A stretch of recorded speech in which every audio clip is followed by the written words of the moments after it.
un projet de progrès scientifique, social et écologique, un projet fidèle à l'esprit qui, depuis les Lumières, n'a cessé de souffler sur nos terres, tournant le dos aux démagogies faciles. Ce choix s'inscrit dans l'histoire de notre République. Et la présence ici de mes deux prédécesseurs, que je remercie pour cela, en témoigne. Ce choix souverain m'oblige. Car c'est bien le peuple français, celui qui désigne ses représentants, et en particulier le président de la République, qui m'investit de ce mandat en ce jour. Oui, le peuple français n'a pas prolongé le mandat qui s'achève, commencé le 14 mai 2017. Ce peuple nouveau, différent d'il y a 5 ans, a confié à un président nouveau un mandat nouveau. Le temps qui s'ouvre sera celui d'une action résolue pour la France et pour l'Europe.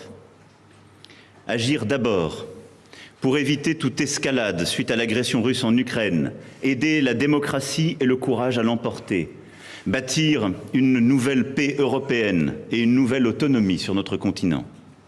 Agir pour faire de notre pays une puissance agricole, industrielle, scientifique et créative plus forte, en simplifiant nos règles et en investissant pour cette France de 2030. Agir pour bâtir une société du plein emploi et d'un juste partage de la valeur ajoutée, car la France a besoin de continuer de produire et d'innover davantage. Agir pour faire de notre pays la grande puissance écologique qu'il a à être par une transformation radicale de nos moyens de produire, de nous déplacer, de vivre en métropole comme dans nos outre-mer. Agir pour continuer de nous attaquer aux inégalités à la racine, en refondant notre école et notre santé. Une école toujours plus inclusive, formant aux savoirs fondamentaux et forgeant des esprits républicains. Une école ouvrant à la culture et au sport, nous qui aurons à accueillir les Jeux Olympiques en 2024.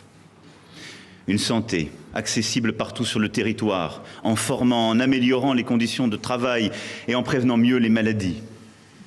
Agir pour continuer de construire des progrès pour chacun et œuvrer à l'égalité entre les femmes et les hommes. Agir pour continuer de protéger nos compatriotes par une armée forte, engagée sur tous les continents et en luttant contre les insécurités du quotidien, du terrorisme qui rôde toujours et des nouvelles menaces comme le cyber.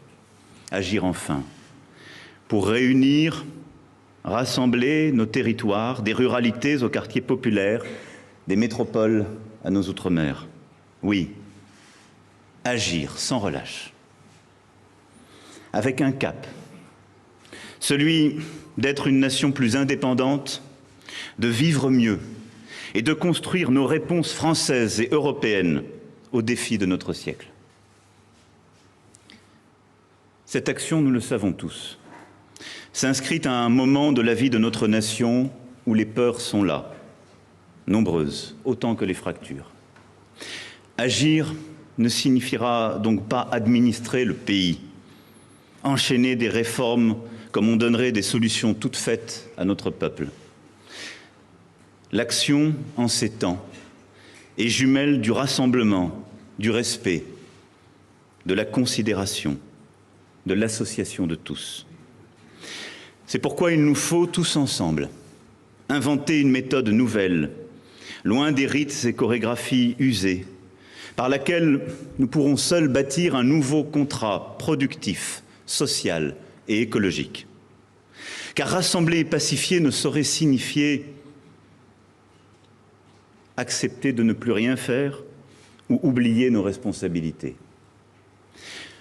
En partageant les objectifs, les ambitions et les responsabilités au niveau national, en faisant travailler ensemble le gouvernement, son administration, le Parlement, les partenaires sociaux, les associations, et en associant partout à travers le pays l'ensemble des forces vives, politiques, économiques, sociales et culturelles pour décider et faire, en planifiant, en réformant, en associant.